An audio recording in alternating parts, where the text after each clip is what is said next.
The following is a presentation of Realtree Outdoors Production.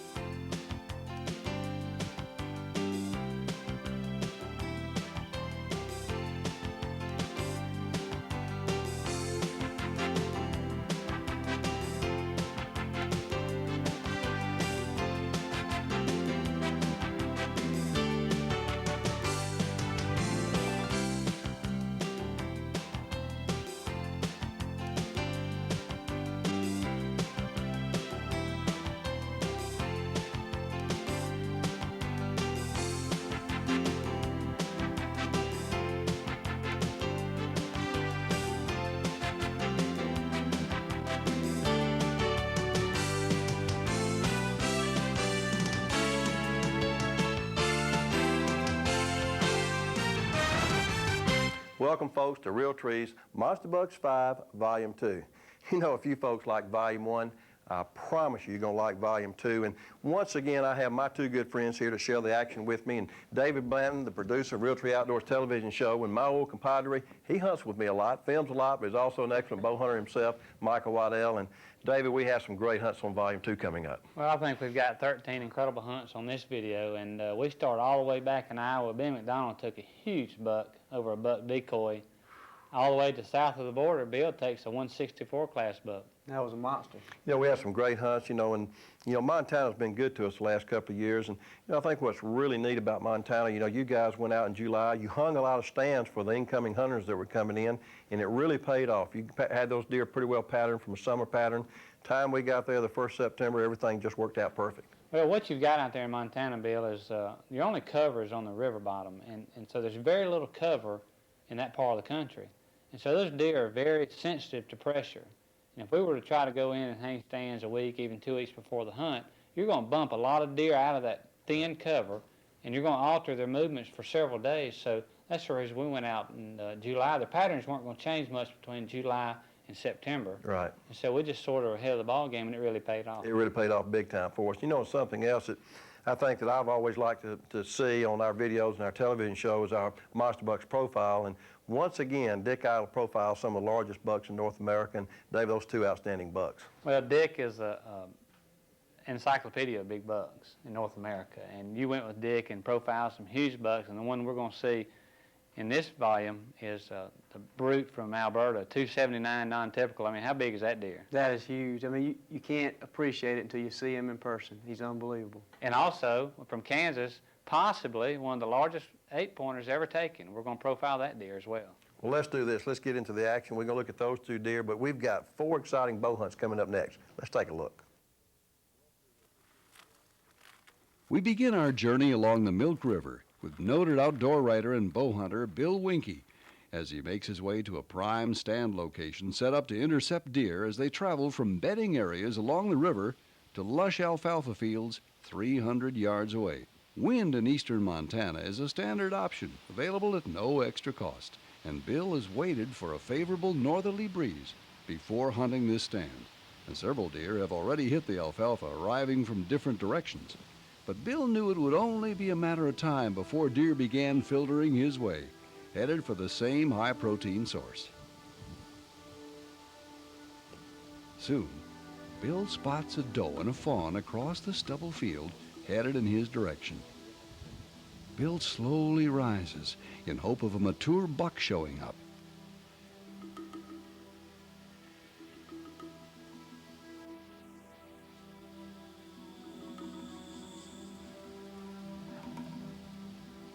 Out of view of the camera, a good buck appears on the same trail, headed in the right direction.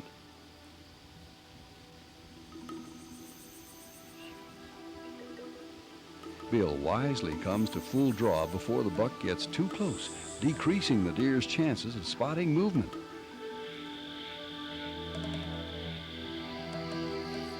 Man, it's a great buck.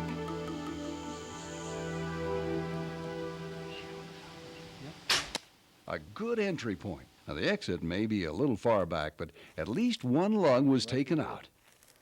Yeah, there's a good trail, good trail. He couldn't have gone too far. That was a good hit. I bet he just hit up here in this brush. We're gonna find him pretty quick here. Yeah, it's a good trail. Seeing the 10-pointer faltering somewhat as he entered the far tree line, Bill figured he wouldn't go far.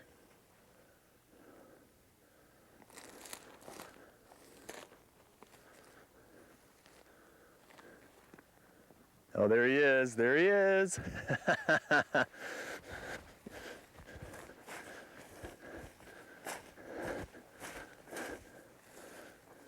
Yeah, what a dandy.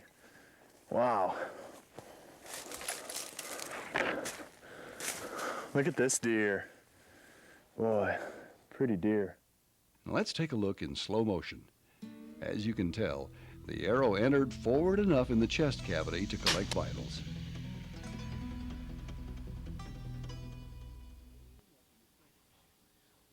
Today's September 9th, and we're hunting northern Montana on the Milk River with the Milk River Whitetail Association. And this buck came out across this wheat stubble field, heading toward an alfalfa field, and everything just worked to plan. We got lucky. There was a lot of ways he could have gone, but he came right past our stand for a 25-yard shot. Man, that was a great hunt. There's plenty of nice big deer like this.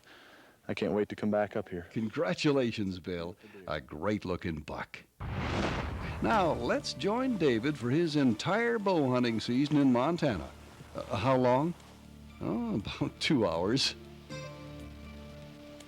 Making his way toward a stand site that he and Michael had prepared in July, David was greeted with an unexpected yet pleasant surprise. A recently dried up lake bed that was now full of tender green growth.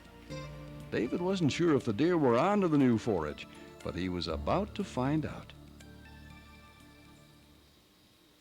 Less than an hour after settling into the stand, David and cameraman Mitch McEwen begin to see deer, and several bucks at that, including this handsome young 9-pointer.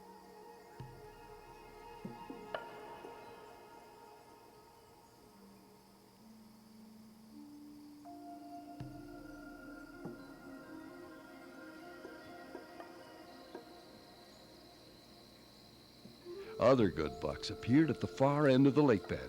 The deer were definitely attracted to the new growth.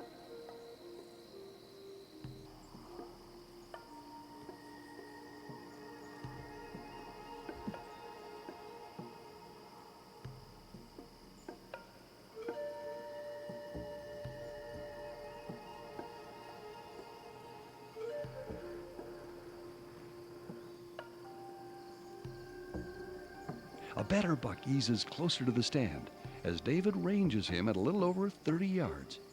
With his white antlers shining brightly in the sun, this buck hadn't lost his velvet more than a couple of days ago.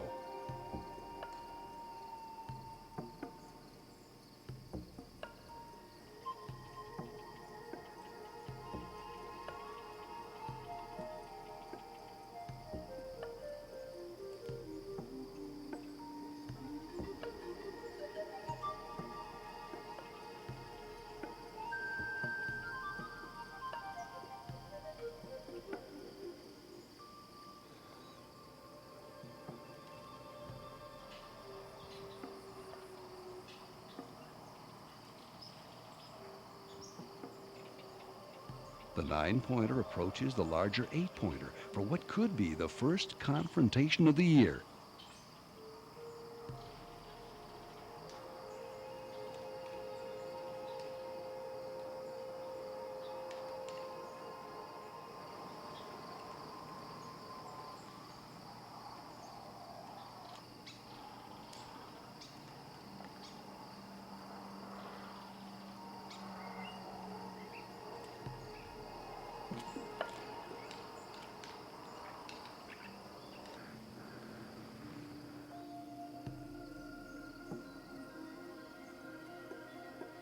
It's 24 yards. It's 24.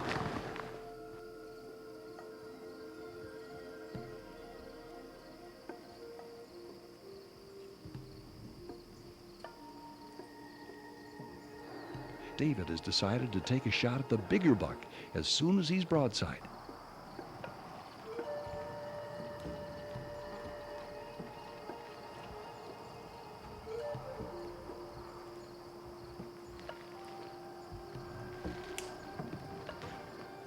David readies his Bear Majestic XLR as the buck turns perfectly.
Great hit.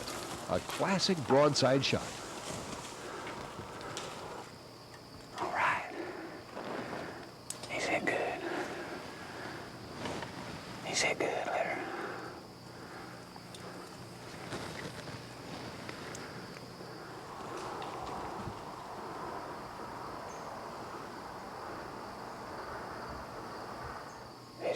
He's hit good. He's going down. Man, that was exciting, I'm gonna tell you. That buck came in. When we hung these stands back in July, this little depression here was full of water. And now it's been real dry since. And all the water's gone, and this fresh green grass has volunteered up. And these deer are really hitting it. And you saw this deer come in, having a sparring match with other deer. I mean, it was awesome footage. He got up there, and I just couldn't pass him up. I mean, it was just too good. He's hit real good. He went off down in the brush. We're gonna wait a little while longer, just let him lay down. We're gonna try to find him. Here it is again for a better look.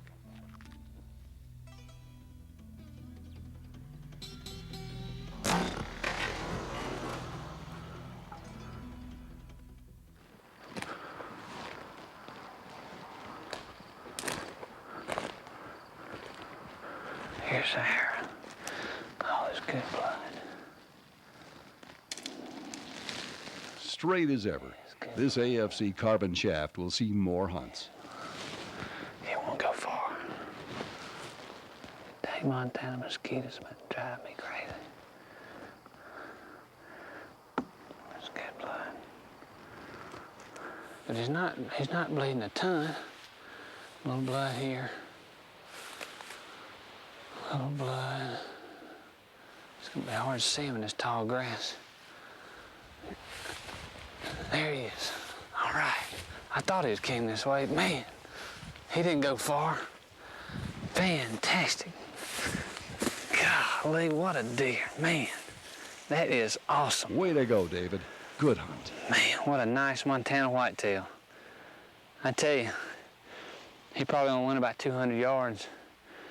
And he's a beautiful buck. He put on a show for us this afternoon. He came in, fed for a while, sparred with that other buck for a while. Just great footage. I knew we had to take him. And still got a lot of summer hair on him, but he's out of velvet. About half the bucks we've seen this week have been in velvet, and some are out of velvet. He's out, been rubbing some. He is just a great deer, and I am just tickled. What a deer. Fantastic. Fantastic hunt here in Montana. Now, here's a Realtree Monster Bucks hunting tip with pro staff member Bob Folkrod, who's going to talk about the advantages of using the Ranging Lightspeed rangefinder. One of the most asked questions in the seminars when people walk up to me, they ask me, do you use a rangefinder? And I say, absolutely, all the time. First, I think it's one of the most ethical tools out there to help you harvest the game. We're trying to get him out quick and humane. I use it on a 3D course. I'm not really interested about the score. I'm not trying to outguess you to see what the distance is. I'm not worried about what the speed of your bows are today, but I do know what the distance is. I've used almost every rangefinder out there, and these new Lightspeed rangefinders they have out there are quick, accurate, and you'll find out the old ways of walking back and forth from your tree stand, stepping things off, put little flags up, leaving scent and everything on the ground. Try it, trust it, and you'll be surprised on how accurate they are, and it'll help you take that deer. I'm Bob Folkrod, and that's your Realtree Outdoors Tip of the Week.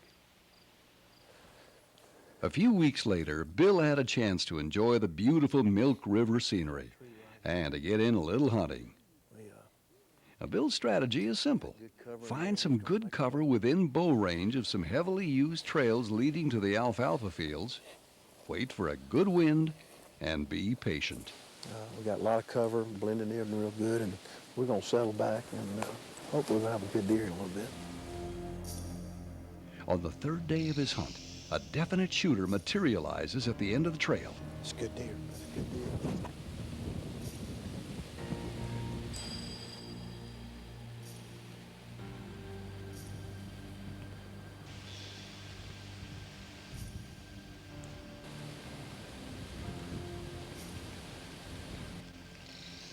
Notice several changes to these bucks in only a few short weeks. Darker coloring of the coat, stain to the hardened antlers due to rubbing, and a more muscular neck. With the peak of the rut still several weeks away, the bucks are already willing and able to breed.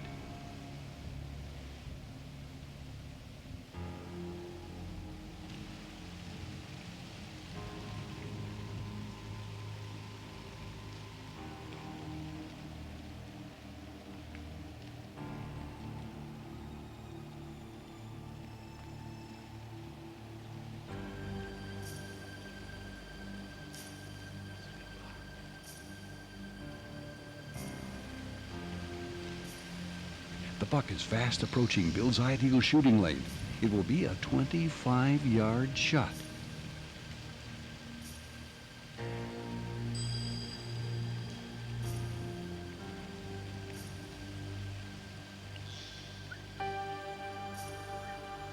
Bill whistles softly to stop the deer. Good shot, Bill. Nice deer. Made a good hit, I think.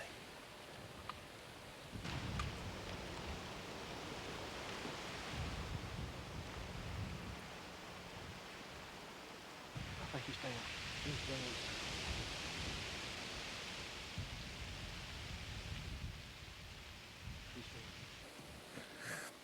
down. Oh, what a great deer. In slow motion, you'll see how a tense deer will drop several inches upon the release of the bowstring. Aiming a little low will put the arrow right on target. What a dandy buck. What a dandy buck. Oh, I am one happy hunter. And boy, you should be. That is a great-looking buck. Congratulations. He came out of the brush and, got a good chance to look at him. And, what we're doing is the big alfalfa field behind us and all this brush back here, all these bucks and all these deer bed up in it. And later the afternoon comes, they make their way to the field, and this is exactly what this deer was doing. But I'm happy with this deer. The limited but dense cover along the river bottom offers a bow hunter several distinct bottlenecks and funnels, easily visible to the Realtree team once they studied aerial photos of the hunting areas. And pro staffer Walter Parrott, who's known for his turkey hunting prowess, but is also a dedicated archer, has selected a prime spot to get in on some action between bedding and feeding areas. 3 or 4 big bucks we've been seeing in here. There's been several bucks in this alfalfa field. There's like 3 or 4 nice shooting bucks. There's the other doe coming in. And hopefully we'll catch him coming in here a little bit later this evening.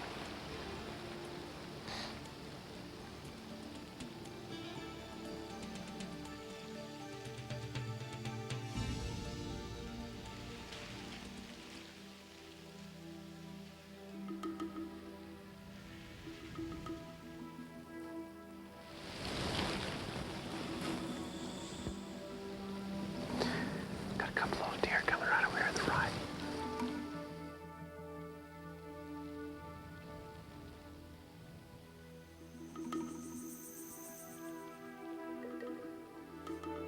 As a nice 8-pointer ambles in closer, an even bigger buck trots in quickly.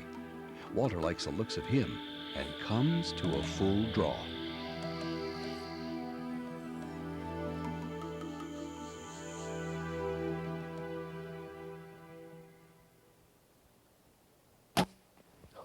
right under him. Tough break, Walter.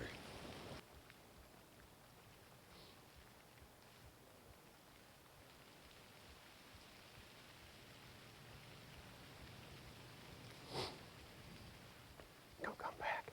He's gonna come back.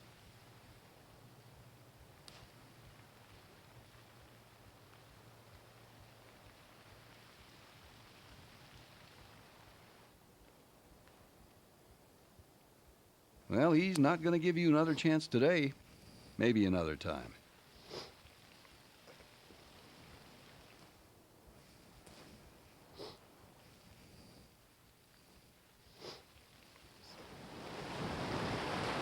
It's about 21 yards to the trail there. You can see the winds blowing a little bit. And I shot right under one of the 10-pointers there.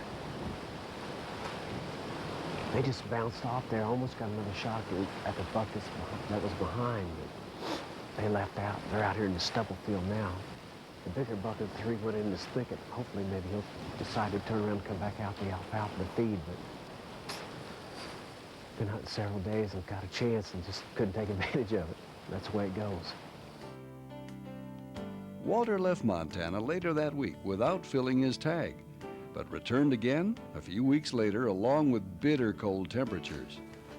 Fresh big buck sign signaling an increase in rutting activity was scattered throughout the area. Golly. That is a fence post. Almost rubbed all the way in too. There's no bucks around here though. We're checking down along this thicket here to see where actually it's been a full moon here, and the deer have been feeding all night and getting up out of the field pretty early and leaving. We're looking for some trails to try to get back and catch them coming out of this alfalfa field. And along this trail is this post, and I see another one down there. This one's almost rubbed in two. There's a bunch of shavings here. Almost looks like I just scraped it right off there. There's a scrape right here. That's amazing. I've never seen anything like that. Try to find the one that's got the most sign on it. And maybe get up in there and set us a stand up. Walter was confident that if he could have one more crack at these river bottom whitetails, the score would be tied. For now, it's deer 1, Walter 0. It didn't take long. On the second evening, 2 bucks eased by, well within bow range.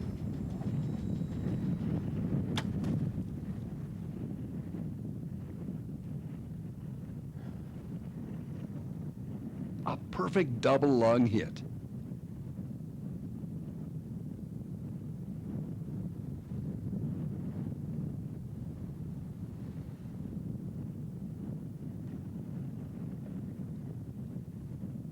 The buck goes down within Walter's view.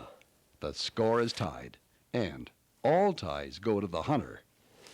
Yeah. He went down out here.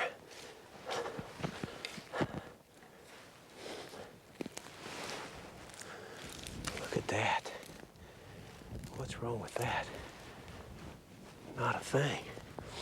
Man. This is one of these bruises we've been watching out here. What a buck. What a deer.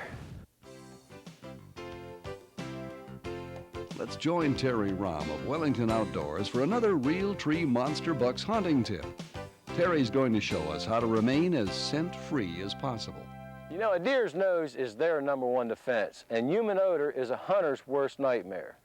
If you want to become more successful hunting, you have to learn to try to control those human and unnatural odors. One thing you can do is always use a cover scent. Another thing you can do is wash your camo in an unscented soap. Your camo picks up a lot of odors while you're out there hunting. Another thing you can do is place them in the Buckmaster scent trap. The scent trap is activated carbon and actually absorbs those unnatural and human odors. To use it, just simply take your camo, layer it on the scent trap,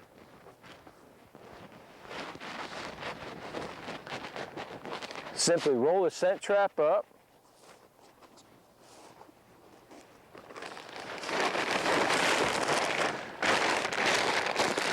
place it in the bag, seal it leave it overnight, and that'll help draw a lot of those human and unnatural odors out of your clothing. I'm Terry Ron with Tinks, and that's your Realtree Outdoors Tip of the Week. Now, let's take a look at this Realtree Monster Bucks profile featuring the Neil Moran buck from Alberta, Canada, scoring 279 6/8 Boone and Crockett points. Here's Dick Idle to tell us more.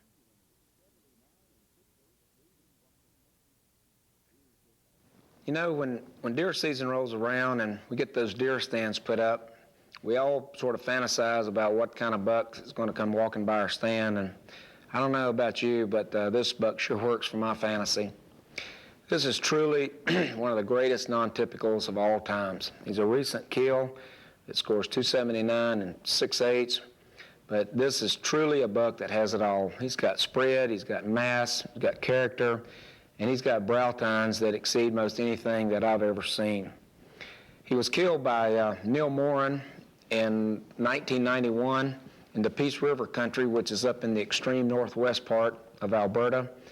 It was a buck that he had seen on his farm earlier that summer in the velvet, and he ended up shooting him at velvet at harvest time in September. But as I said, this buck really has it all. He has the tremendous score. He's got over 13-inch brow tines, which are about as long as you ever see on a buck. Actually, I know guys that'd be happy to shoot a buck with just his brow tines. But he's got a total of 27 points, which add up to 98 3/8 inches of add-on abnormal points. He's got a greatest spread of 27 3/8. He's got several circumferences that exceed 6 inches. Just a monster of a buck.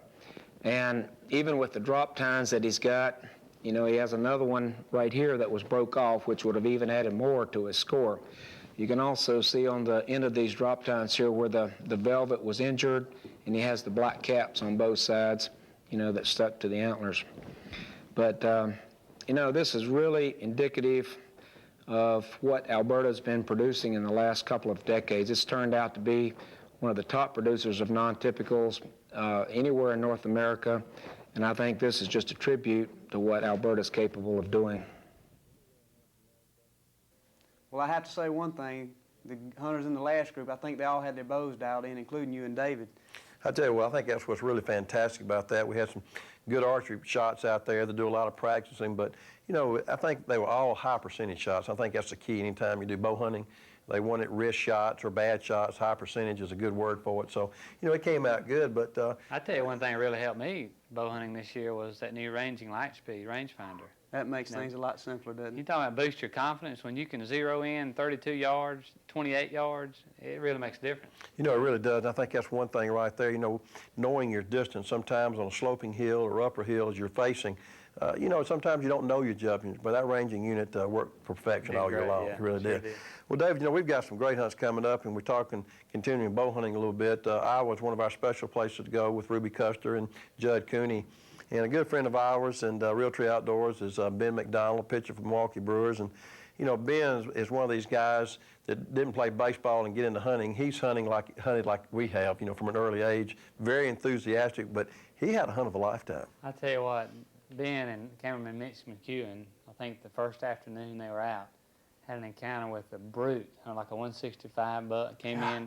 And this buck does something very interesting when he comes into the decoy. You know, it really does. You know, we capture this sound on camera, and a lot of people probably have never heard this sound in the wild ever. And fortunate enough that we had a decoy out, buck decoy out, and when this buck makes his way over to the decoy, he does what we call a snort wheeze. And what I'm going to do is encourage all of you to listen very closely to the snort wheeze. You can hear it without any problem.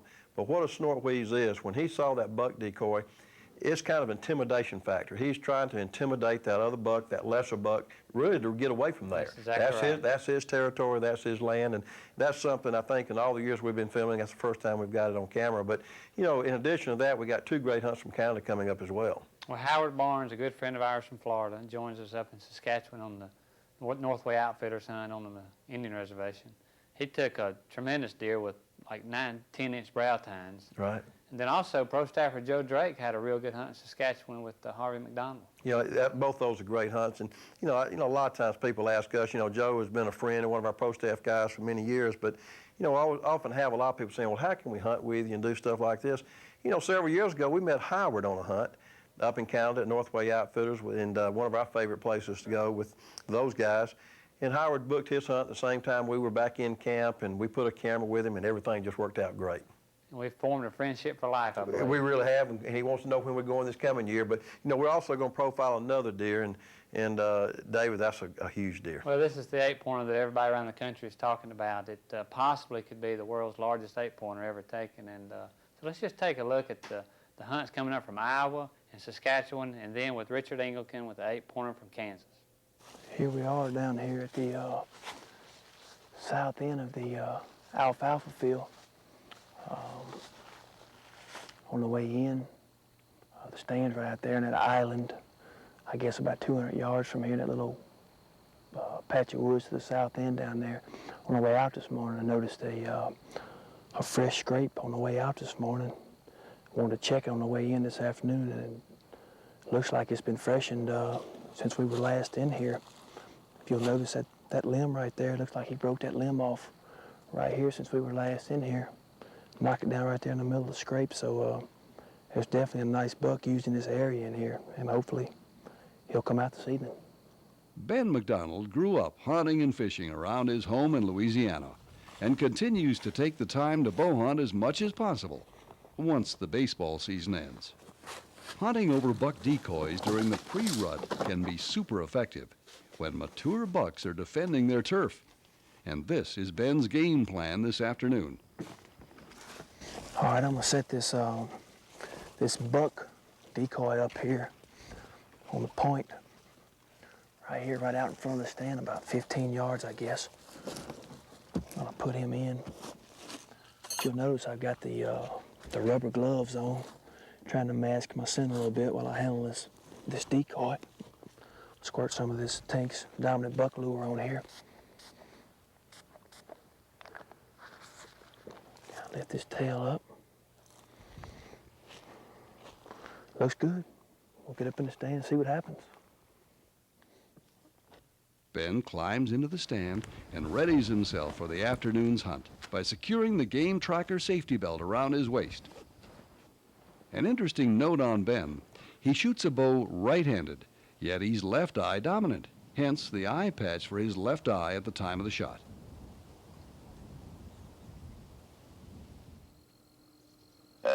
Ben breaks the silence of the afternoon with a little rattling and grunting, with the buck decoy being the final piece of the puzzle.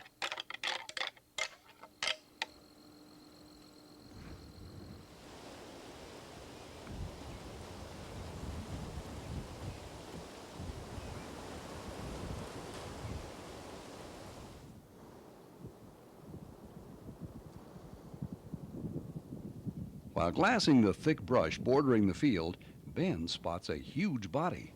Hey, really nice deer, real nice deer, about 200 yards off. Wow, what a rack.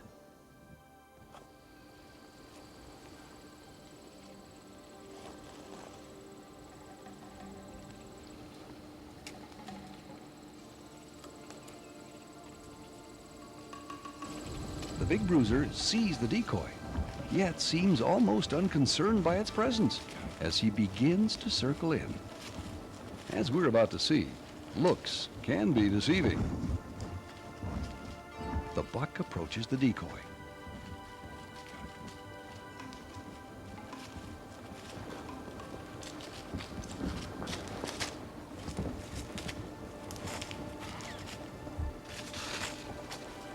For whatever reason, the big buck turns away from the decoy. And as you're about to hear, lets loose with an extremely rare snort wheeze in an effort to intimidate the intruder.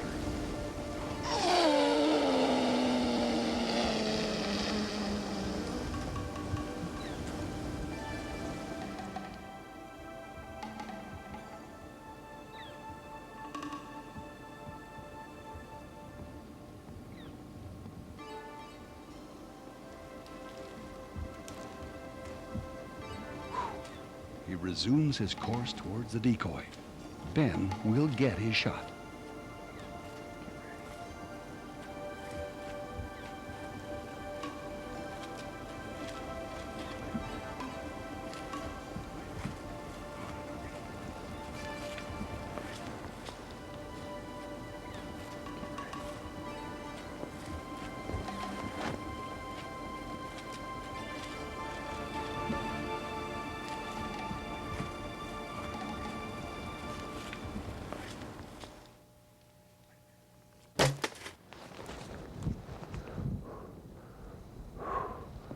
What a deer.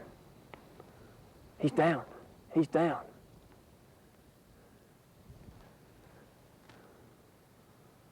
Wow. What an awesome hunt. A monster buck. Hell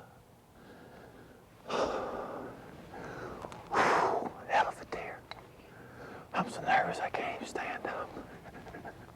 You ought to be nervous. Let's take a look again in slow motion.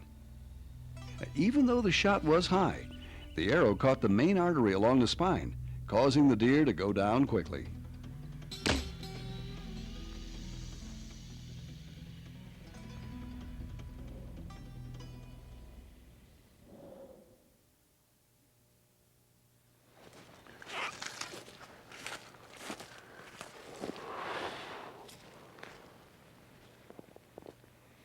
Arrow went right through him. Like I hit him pretty good. My goodness. What a deer. Boy, he's heavy, symmetrical. Man, what a deer. That's a buck of a lifetime, Ben. Good job. Now, let's head to the cold north country of Saskatchewan, where the Realtree crew met up with Howard Barnes, a dedicated whitetail hunter from the Sunshine State. Howard is hunting with Northway Outfitters in Candu, Saskatchewan. Charles Stone and Derek Graham consistently put their clients on big, mature bucks, and this hunt would be no different. With temperatures at 20 below, action would come quick for Howard on the first day of the hunt. Fortunately, the box blind, along with plenty of buck movement, would make the elements seem a little less severe.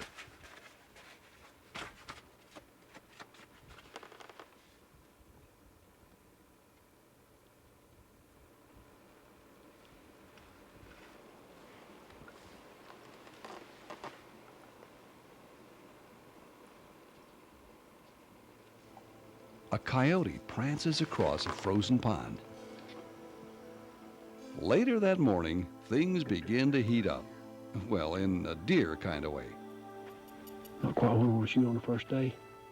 It wouldn't be too bad to take back to Florida, though. Maybe on the last day, huh? A decent 10-pointer emerges into the opening. Well, there's a great deer there. There's a big 10-point. As Howard's eyes followed the buck, another big buck began a display of aggressive posture as he pursued a smaller buck. Howard decides to take him.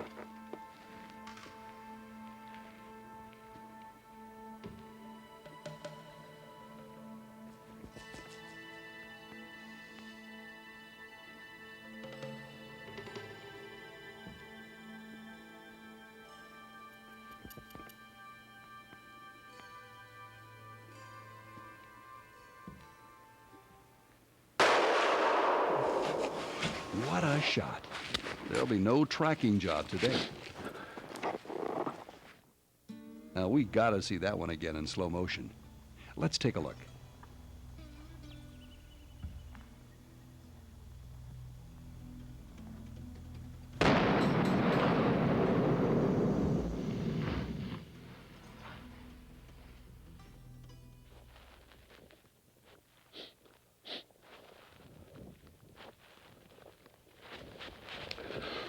Oh, man. Man, what a buck. Wow. Big 10-point. Big Saskatchewan deer. 20 inches inside, he's going to make a beautiful mount for my wall, I tell you. It's been a great hunt.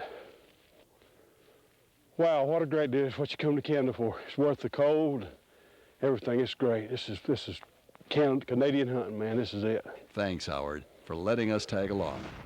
While we're in Canada, let's join a familiar face in the Realtree videos, Joe Drake. Joe's hunting with Kelly Redmond and Elusive Saskatchewan Whitetail Outfitters, a place where the Realtree team has had success before. About as fresh as you can get with snowing as hard as it is. Stands right there, we're good to go. Kelly knows what he's doing. We're just right. Perfect. Must be 20, 25 rubs back up this trail. Scrape right here on the corner. Just textbook. Let's get up and stand, see what happens.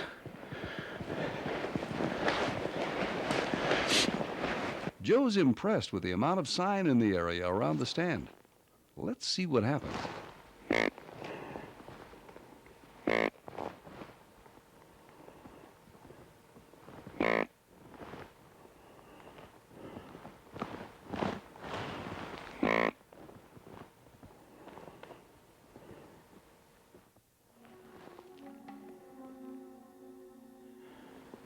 After some grunting and light rattling, Joe spots a wide rack 10-pointer.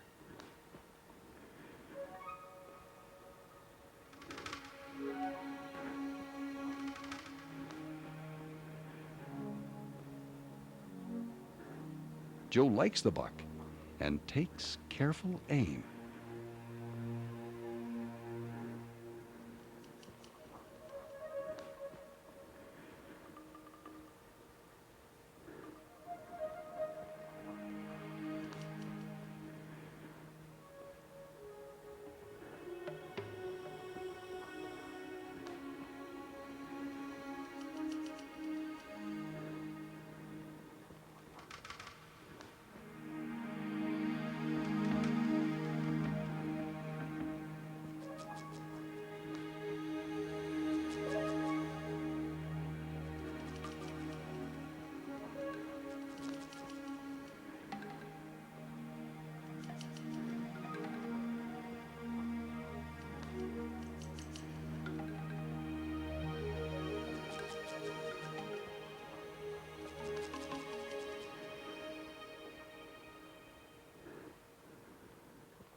Good shot, Joe. Little blood right here on this tree. Here he goes, right through here. Here. Some hair there. Up on this big tree. Some more blood. There he is.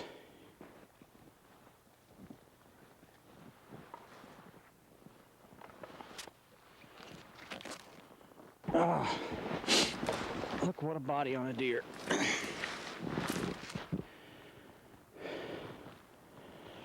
Well, that's about what we thought. Real short tined, fair mass on him. God, what a body. Big, huge thing.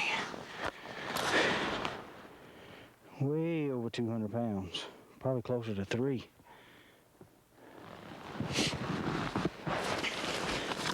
Yeah. Yeah,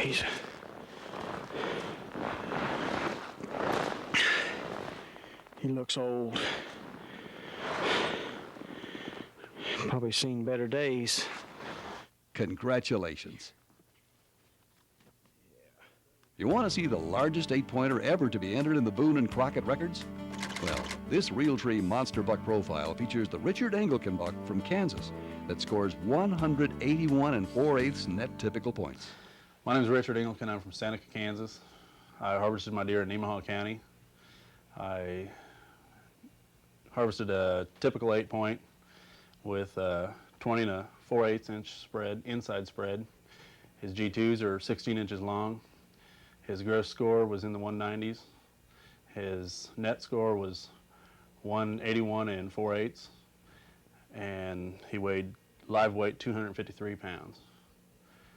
I went out the first 2 days of the season and never got my deer. So that night I was watching him. He walked into the timber following 2 does.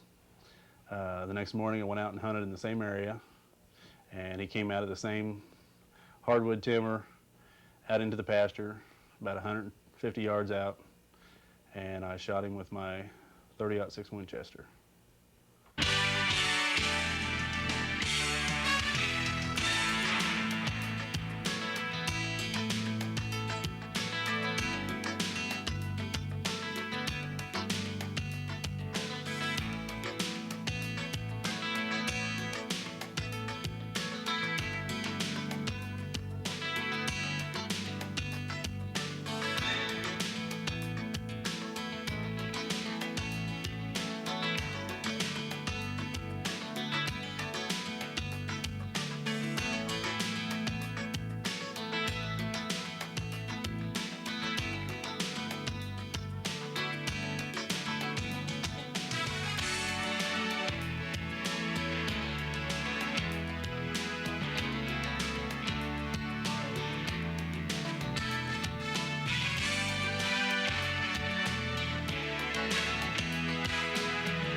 Guys, I guarantee when that buck snort wheezed, that's an intimidation factor for that decoy. But that thing also intimidated Ben because he got a little hyperventilated. But what a great deer. Unbelievable. I think it intimidated our cameraman, too. I think he was having to tighten up his safety belt so he wouldn't fall out the tree while he's videoing it. I've always heard about the hunter getting buck fever, but I never heard the cameraman getting buck fever as well. It happens, I tell you that. Yeah, it really does. That's a great deer. That's a beautiful deer. And as a matter of fact, we've decided to do something this year. We get so many requests for Team Realtree clothing items and unique items. And what we decided to do this year, Bill, is take 6 or 7 of the largest deer taken on the Monster Bucks Volume 1 and 2. And we put them into a real neat collage on a T-shirt, and that's something that's going to be very popular, I believe. Yeah, I'm really excited about that. When we travel across the country, people wanting different Team Realtree merchandise. So we have a Team Realtree Monster Buck T-shirt coming out, commemorating Volume 1 and Volume 2 of Monster Bucks 5, and with the top heads on it. So I'm really looking forward to that. And, something else we got coming too, David, we got a Monster Bucks Team Realtree hat coming out as well. So, if you folks are out and looking for some merchandise like that, we're going to have that, available as well. But I'd like to have one of those hats if I could possibly get one. The right price, I can fix you guys up. Won't be any problem with that. Lots of money from you guys. Hey, it's going to cost you more. But Dave, we have some great hunts, and some better hunts even coming up. How about taking us into some of our next hunts? Well, one of the most special moments of the year came in Texas on the Encinitas Ranch. We got a call from Duncan Dobie, who is a very well-known outdoor author from Atlanta. And Duncan called, and he had made friends with a young fellow named Joe Talent at a camp for kids with cancer up above Atlanta called Camp Sunshine, and Duncan is a counselor up there. Well, Joe is a very special kid, and he lost part of his leg to cancer, bone cancer. Right.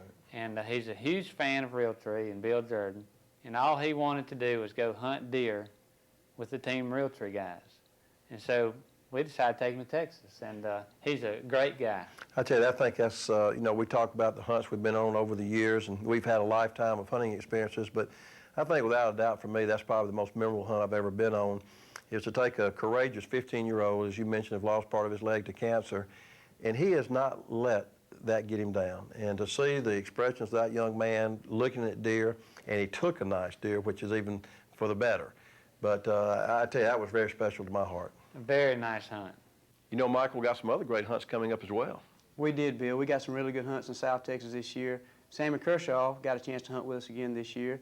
David got him taking a really nice buck down on the Perlitz Ranch, and I myself got a chance to get out and video some nice bucks being taken in South Texas, and tell you, it was really good to us down there. You know, the Perlitz Ranch is always a lot of fun, and Bill Whitfield and the Perlitz guys always do a great job for us, and we see a lot of deer, but is it fun or not hunting with Sammy Kershaw? You know, he loves his deer hunting, and of course he's a country singer, but he's just a lot of fun to be with. He's a lot of fun to be with. He's really become a real hunting enthusiast too, and you know, Sammy, being from Louisiana originally, we got to play in a little bourrée, a little Cajun card game, and well, Sammy took that a little serious one night, didn't he? He takes a little bit all serious. Let's take these hunts serious right now. And folks, we got some great hunts coming up next for you from South Texas. Let's take a look. As Bill mentioned, our next destination is South Texas, where we join Peter Jones and hunter David Caron Jr. on the Perlitz Ranch. It's mid-December, and the bucks are really hanging around the does as the rut intensifies.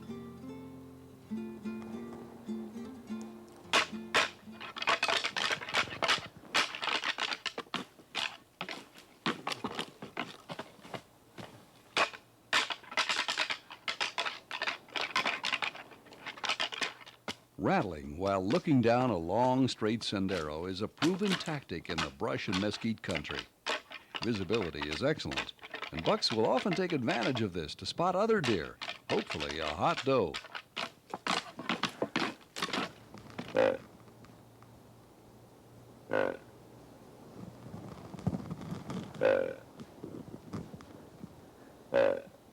Pretty good 10-point. Let me look at it. A handsome 10-pointer appears, lured by the grunt call.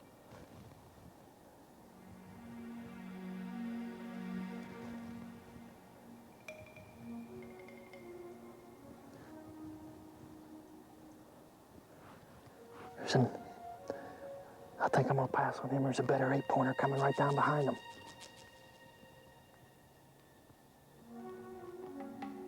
Just running right down the road. Another buck, a good one.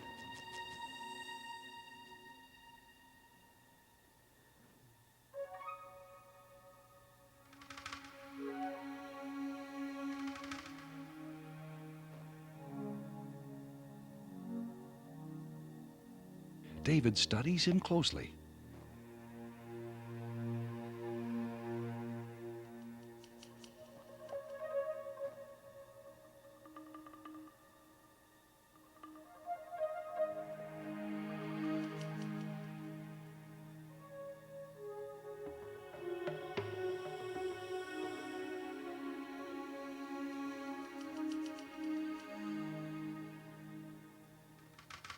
Notice the aggressive posturing as the distance between the two bucks narrows.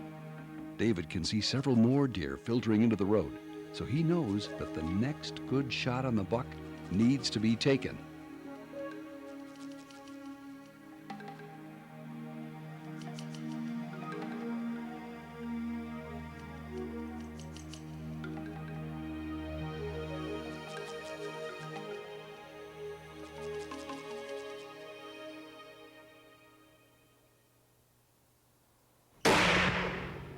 Congratulations, Dave. That's a real fine 8-point. Thank you. I appreciate it. It was a great one to take, that's for sure.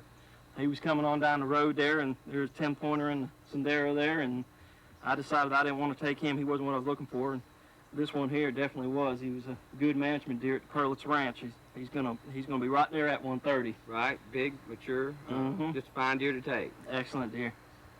Another good deer at Perlitz Ranch. Sammy Kershaw joined the Realtree team at the Perlitz Ranch for the second straight fall. And it didn't take long for Sammy to have his crosshairs on a nice buck.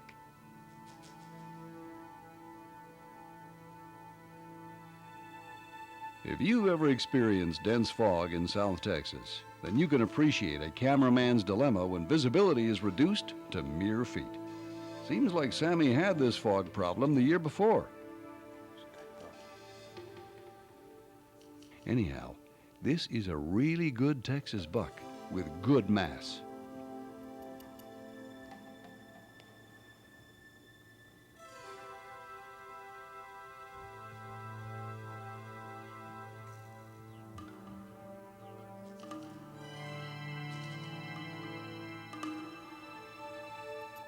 Sammy steadies the crosshairs on the deer's chest, waiting for an okay from the cameraman, who is really battling the fog.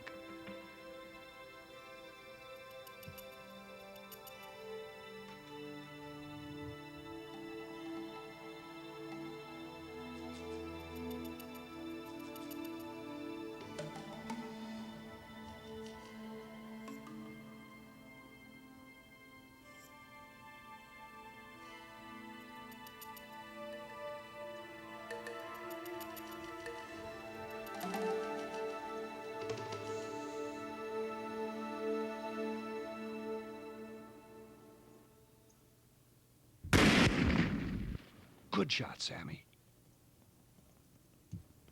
He's down.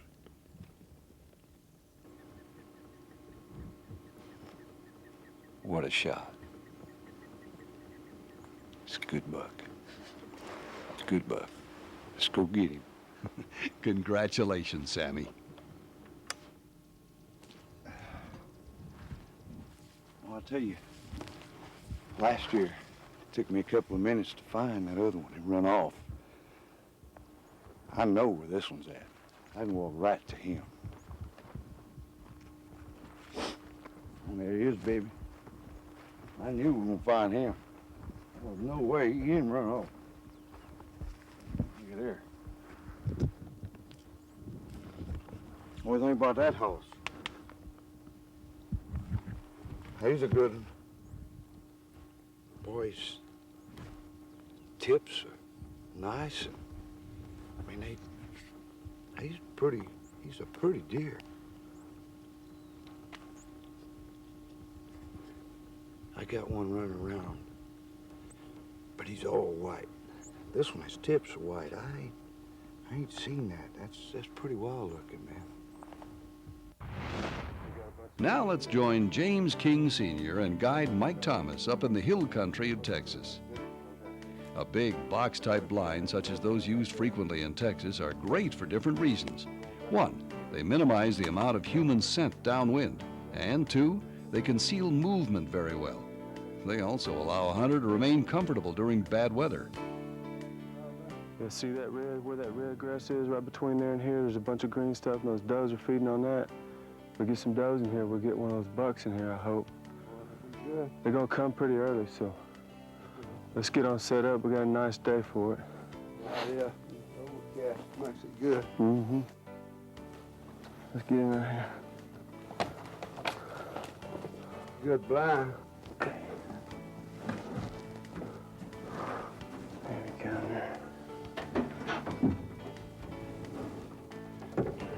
There you go, sit right there. Close that door. Nice house here. Yeah, it is. It's a good spot right here. Nice and comfortable. We can wait for a while here. A popular and necessary part of the harvest each year is the culling of management bucks. Bucks that are mature but have only 8 points. These deer are harvested to improve the overall genetics of the herd. Oh yeah, that's a nice 8 point. That's a good buck for your management buck there.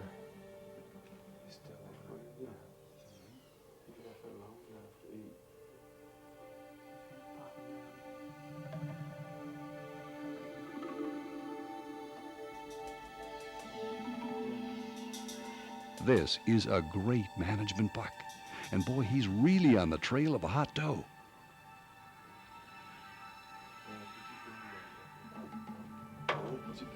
Mr. King gets ready.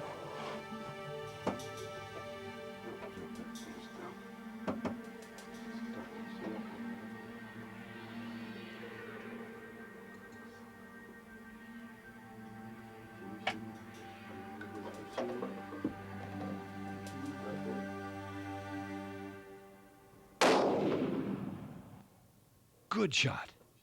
Watch it again in slow motion.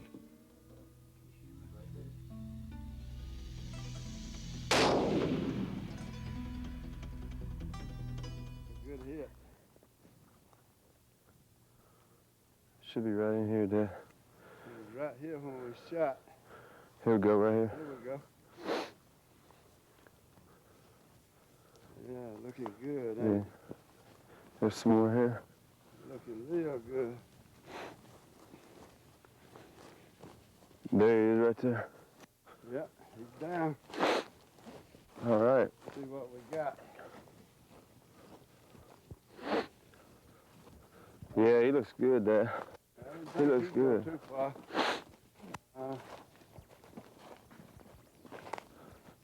Yeah, it's a nice buck. That double angry we got him. How much shit? Oh, yeah. Yeah, man. Look, he didn't go very far. He come in there chasing that doe down the road, down that cut. She cut back in the tree, huh? I didn't think we were going to get a shot at it then. Nah. You hit him good, though. You did good. As Bill and David mentioned earlier, the most special guest of the year was Joe Talent. Joe and Duncan Dobie joined the guys on the Encinitas Ranch for a deer hunt that would prove to be memorable and uplifting in more ways than one. Duncan and Joe are hunting on an oat patch that has really been drawing in a lot of deer. Let's check it out. It's a good buck, Joe. It just came out. It just came out right on the edge of the wheat field, just to the left of that tree that doesn't have any limbs on it. See his head, see his antlers, you can't miss it. Yeah.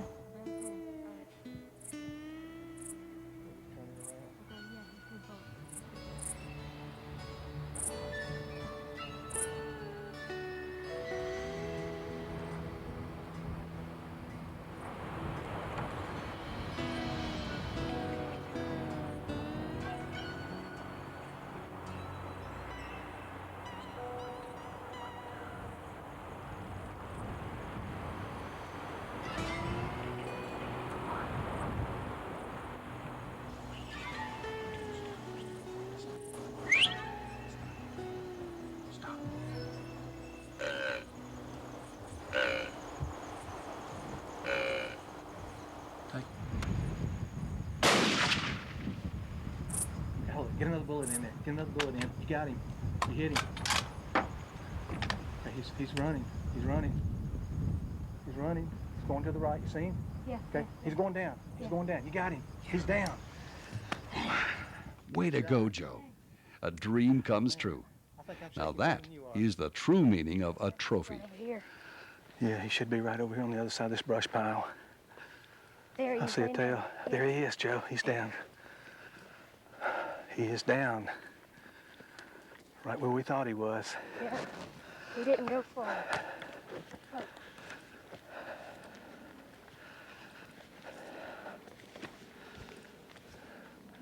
All right, he's down. Joe, man, look at this rack. Way to go, buddy. Thank you. Give me a high five. All right. Look at that, 9 points. Trophy 9-pointer. He is a big trophy. He came out of that brush right where we thought he was coming out tonight. We had him pinned, and he came out, and those javelinas were coming down the road, and we thought they were kind of might make him a little nervous. He turned around and went back in, but he came around that other brush pile, and we had to wait on him a pretty good while. And I know that's nerve-wracking when you have to sit there with your scope waiting for him to come out in the open, but you waited, you were calm, you were collected, and when he got out in the open and got broadside, you did what you had to do.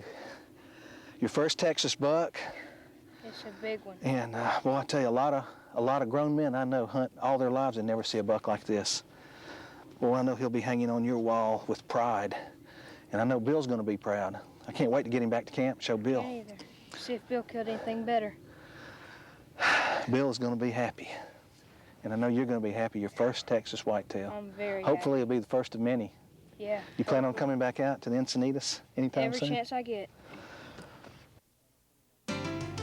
This Realtree Monster Bucks hunting tip features Brad Harris of Loman Game Calls. Brad's going to talk about the use of grunt calls and how sometimes louder is better.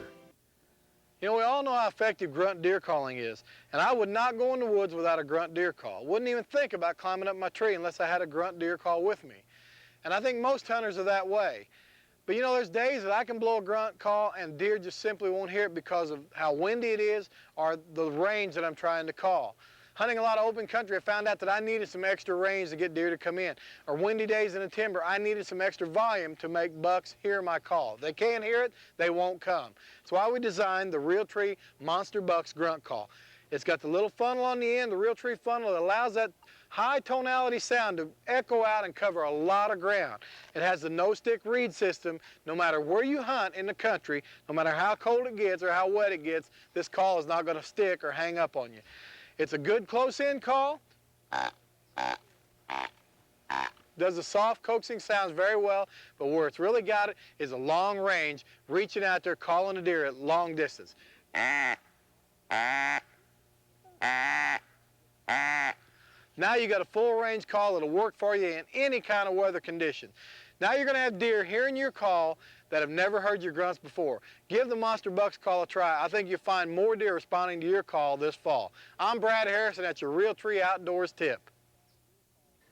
I tell you guys, a couple of days I had a chance to spend with Joe Talent sitting in the tree stand down in Texas. I really appreciated that because it made me more aware of just when we think things get tough, they really aren't. Joe battled bone cancer, and even though he lost part of his leg, I feel like that boy whipped it because you won't find any self-pity there. No, you won't. I'll tell you what, with Sanich, and I mentioned this earlier, is probably the greatest inspiration I've ever had in hunting. You know, I've had an opportunity to hunt a lot of years, but just to spend those 3 or 4 days with Joe, and it was just a great inspiration for all of us. But I'll tell you one thing about that guy. He's gutsy. He was up every morning with all of us and went to bed with us late every night and hunted just as hard as we did. That's exactly right, and he's ready to go when you are. Yeah, he really is. You know, we talk so much about Texas, and you know, Joe's hunt was on the Encinitas, but we had another memorable hunt from the Encinitas that we hadn't shown yet. And yeah, but I really didn't think we were going to show that. Well, I think it needs to be shown because you know, this guy right here, folks. You know, we occasionally he's a good hunter, a good bow shot, and we turned him loose basically at the latter part of the season, and he got an opportunity to bow hunt with a camera. And he figured the deer out. And he figured the deer out. Did a great job. The only thing is, I think we probably need to save it and show everybody. What do you think? I think so. I mean, there's not much I can say about that. Well, there's nothing you can say. Thank goodness, you know, the targets don't have horns, but, you know. I can't say it hurts an awful lot. Yeah, it hurts. Well, I tell you what, it was a great deer, and you did a great job getting on him. And then I had a great hunt in Mexico. But things get better, Michael. I'm hoping. I'm looking for the bright light out And there. I tell you, you, Bill, went to Mexico and, again, brought back truly a monster buck down there. I mean, that was an incredible buck. The story that goes behind that buck, we won't tell folks everything, but that was a great hunt. Well, one thing about Texas and a lot of places we hunt in Mexico, we really like getting there during the pre-rut and rut situations, and I think what these folks are going to see a great rallying sequence, and this deer just comes right into us and used a grunt call a little bit, and he just came, you know, real close. But I'll tell you something else, too. When y'all were in Mexico hunting with David Morris, David Morris, in my opinion, knows about as much about whitetail behavior and how to hunt them as anybody I know, and I think a lot of people feel that way. And his book, Hunting Trophy Whitetails, y'all had a chance to talk about that book down in Mexico, Bill, and that's something that we've decided to offer our viewers at a really good price because it's something that's well worth the money. You know, I think one thing that we all enjoy, and we always talk about this, is we reach a lot of whitetail hunters, and a lot of times these books or the videos or whatever aren't available to them, and so we're trying to show you a little bit of how you can get these books, but it's a great book. And what I've got coming up next, we're going to show it first, and we're going to show a hunt with Michael, and then my hunt in Mexico. It was a short interview that David and I did in Mexico on my hunt, and let's take a look at that interview and also these exciting hunts. Let's take a look. You know, David, you know, you've been around a long time, and being the founder and one of the founders of North American Whitetail, You know, I'm about halfway through this book right here, and I've got to say it's one of the best books I've ever seen. Well, I appreciate that, Bill. It was a labor of love, I tell you. As you know, I love hunting big whitetails. They're a passion for me, and I wanted to try to get some of what I've learned over the years down. Now, let me ask you this. You know, being a whitetail hunter myself and knowing your background, where do you start on all this? You know, this book is loaded with information for us, the different phases of the deer, you know, for the year-round period, to rut, to scrape, to after the season. Where do you begin? Well, you know, when I sat down, Bill, what I wanted to do is try to cover the whole spectrum of whitetail hunting, what the animal is. And a trophy whitetail is a different animal. Right. He's not the same as a young buck. So first thing I did was looked at what a trophy is and how they're different from other bucks. And then we looked at where they are, because you know where is the key to really killing big whitetails. You got to hunt where big ones are. You can't kill them if they're not there. So then I did a big section on where and what it takes to have trophy whitetails. And the other thing was when to hunt them. And that relates to weather conditions and movement patterns, but also to the time of the year. You know, I did the seasonal pattern, the 4 periods of the rut, so to speak, and we're looking at the pre-rut and the scraping period and the rut and the post-rut period. And whitetails behave entirely different during those 4 periods of the rut.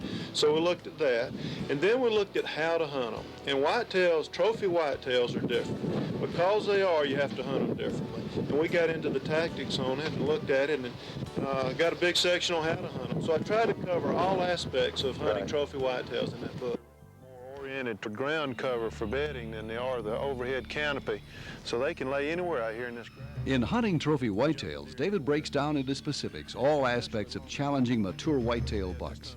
Not only how to read deer sign, but how to interpret the big picture when going after a particular buck. You'll enjoy nearly 500 pages with over 300 photos and illustrations in Hunting Trophy Whitetails. Also, Dick Idle's Hunting the 4 Periods of the Rut successfully analyzes the all-important rut process and tells you how to pattern deer throughout the fall so precisely that you can actually predict what the deer will be doing before you ever step foot into the woods. Another great addition to your hunting library is Great Whitetail Hunts. Go into the field with top deer hunters as they share their most exciting and memorable hunts. You'll map strategy, experience the highs and lows of the hunt before coming face to face with a buck of a lifetime. These 3 classic books will entertain you and make you a better hunter. They're offered only in hardback and make great gifts for any occasion. As a special offer, buy more than 1 book and take $5 off the price of additional books of any title. These 3 must-read books are endorsed by the Realtree team. Call today. Back to the hunting. As you probably already figured, Michael had a rare opportunity to step out from behind the camera and bow hunt on the Encinitas. Being quite an accomplished hunter and one of the country's top turkey callers, it's usually a safe bet to go with Michael when it's him versus the game. This is not one of those times. Better yet, let's just say it's part of bow hunting. Michael had strategically repositioned his strong-built tripod stand closer to the thick line of brush where he'd seen several deer cross the day before. The very first time on the stand, which is usually the best time, a good buck appears, traveling parallel to the brush.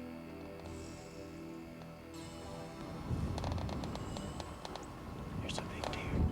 There's a big buck. Glancing around behind him, Michael spots a tremendous 8-pointer, closing the distance. What a rack! He's coming. He's coming. He's coming right to him. Oh, God, I hope he don't smell us.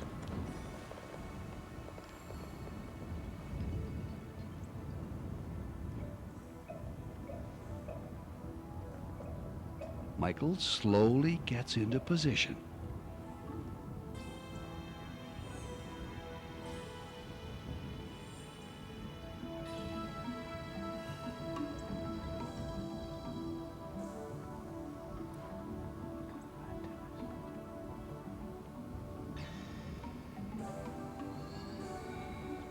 This buck is going to walk all over Michael.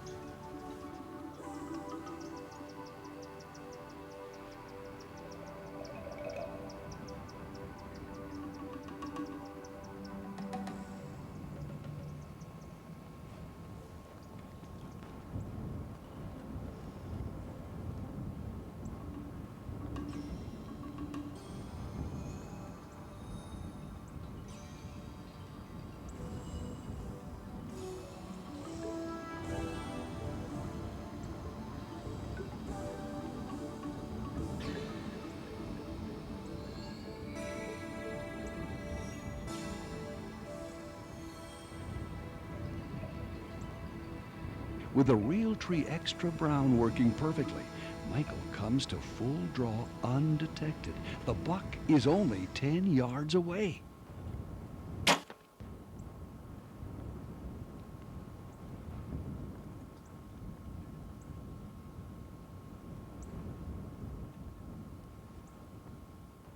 It's only until now that Michael realizes it was a clean miss, right under the buck.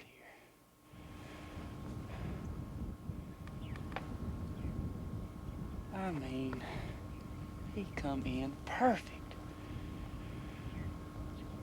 Perfect. And I blew it. I blew it. That's exactly what I did. I blew it. Well, one way to look at it, he'll be bigger next year. Next, let's cross over the Rio Grande River for a hunt with Bill that was lined up through Cabela's Outdoor Adventures. Folks, what we're going to be doing today, this is, actually, we hunted in here this morning. This is actually a pear flat that you see in here behind me. And the best way I can relate it to you is kind of like a power line or a cut line at home. It's got heavy brush on each side. It's kind of up on a little plateau, a little hill that slopes off. It's got a lot of rubs and scrapes. When we came in here yesterday morning scouting it out, just a perfect place for, you know, good whitetails. And we put some stands in here at lunchtime and set yesterday afternoon and saw a good buck. But we came back this morning, saw a few other bucks in here. Just a great place. It's a little overcast today. We're getting to the stand early, and so we're gonna sit probably 4 or 5 hours this afternoon. We're gonna see what happens, but great place for big whitetail.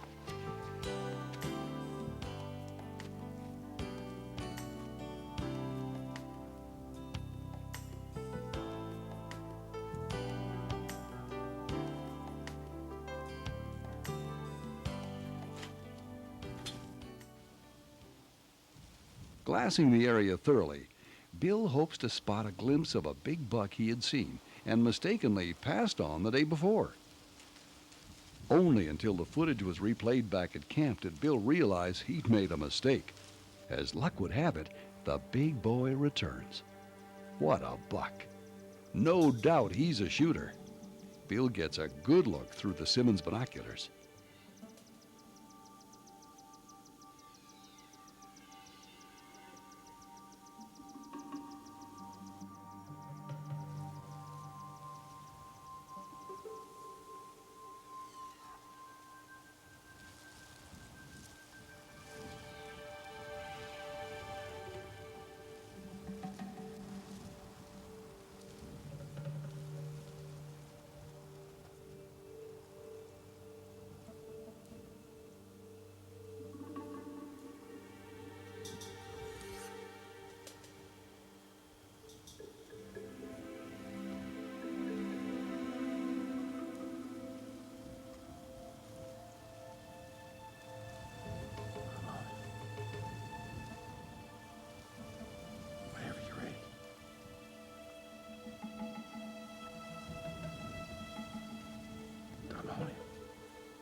Bill steadies the rifle.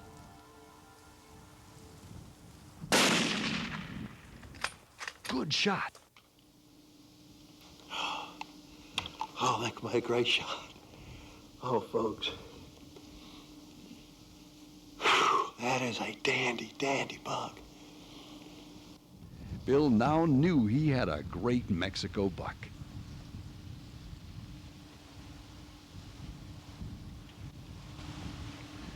Oh, what a dandy buck. Look at the size of this deer. Second chance buck. What a great, great deer. Look at this fine Mexico whitetail. 11 pointer.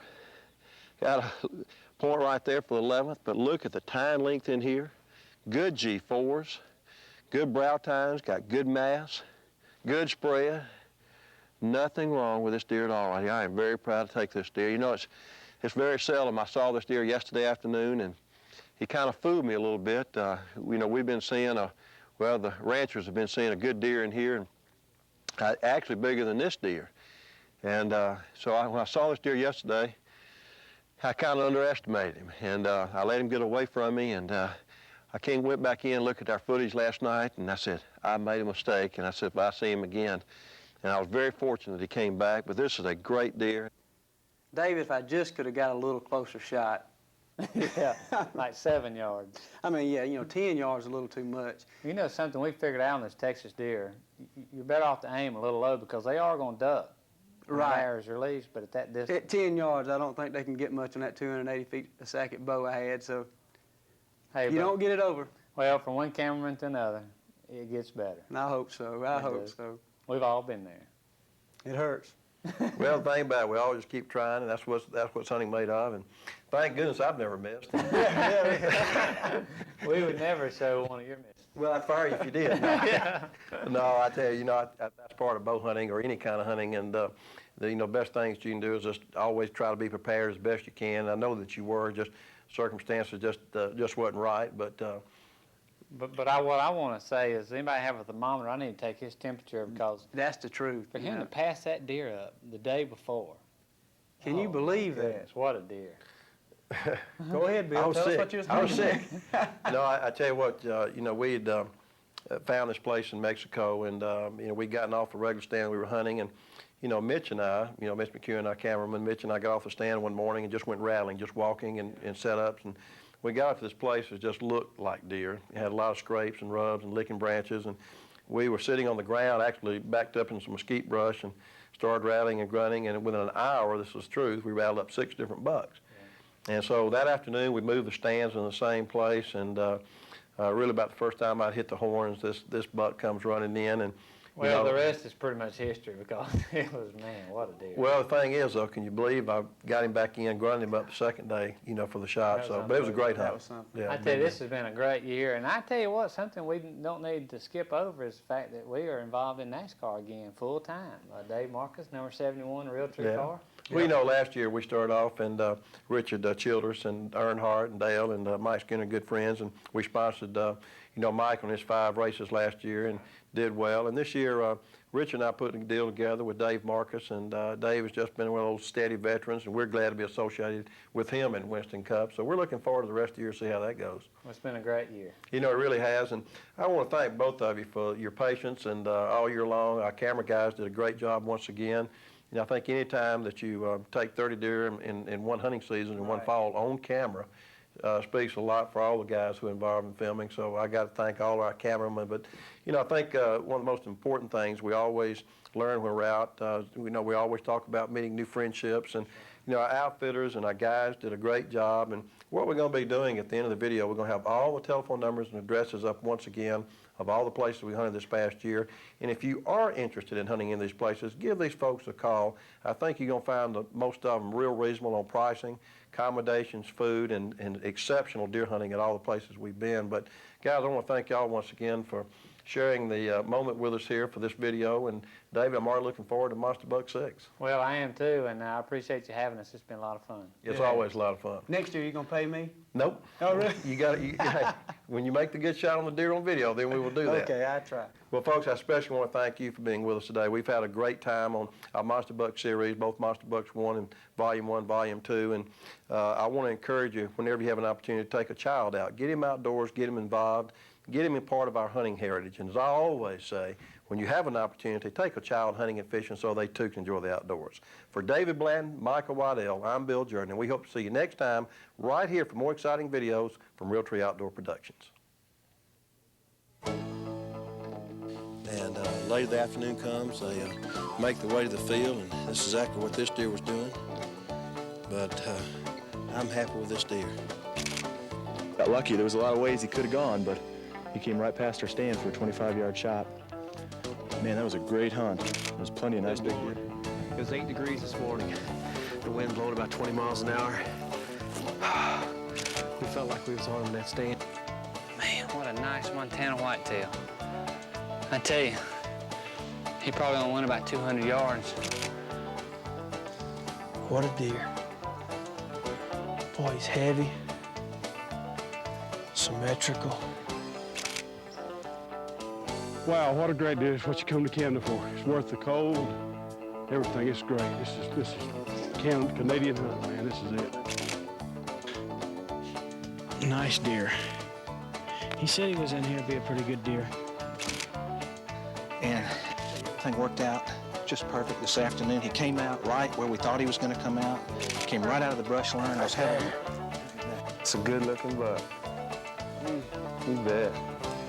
That's a perfect management buck for this place. Perfect. I appreciated it. And it was a great one to take, that's for sure. He was coming on down the road there, and there was a 10-pointer and Sendero there, and I decided I didn't want to take him. He wasn't what I was looking for. This one, He's worth waiting for, you know. Passed up some good ones. You don't get one chance. I blew that one. I guarantee you I blew that one. Rocket, and I'm proud of him. But we've had a great hunt, you know, here in Mexico. And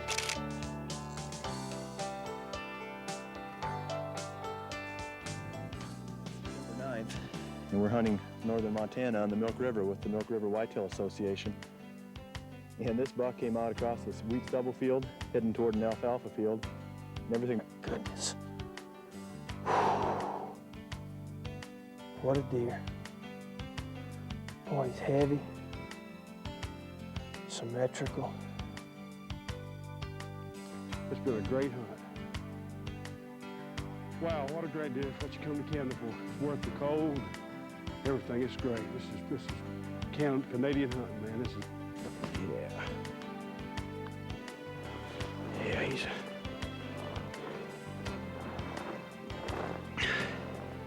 He looks old. Tips, nice. Pretty. It's a pretty deer.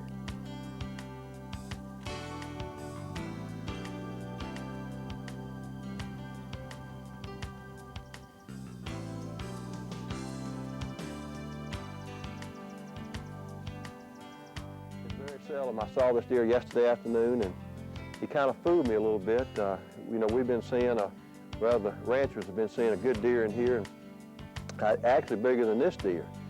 And so when I saw.